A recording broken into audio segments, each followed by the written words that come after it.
Good morning, everyone.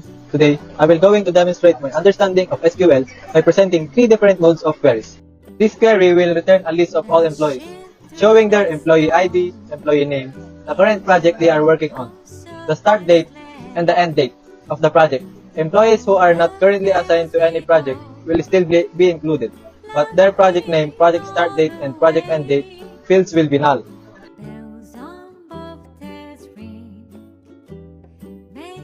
Retrieve all projects along with the employees assigned, showing the number of ongoing assignments for each project, and whether a project has ongoing assignments.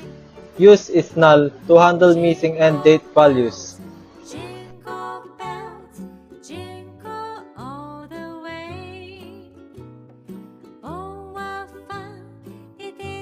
A query that shows the average working hours per day for each department, even for departments without operational hours, using left join.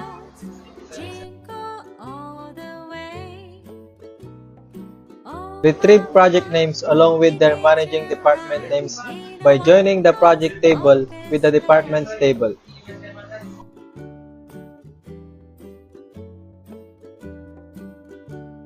This query shows which projects each employee is currently working on, assuming a project assignment exists.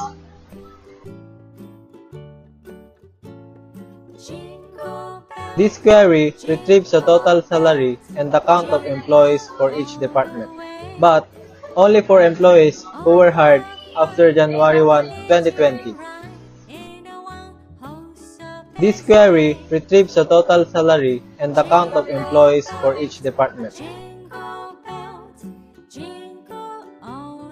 Retrieve all performance reviews.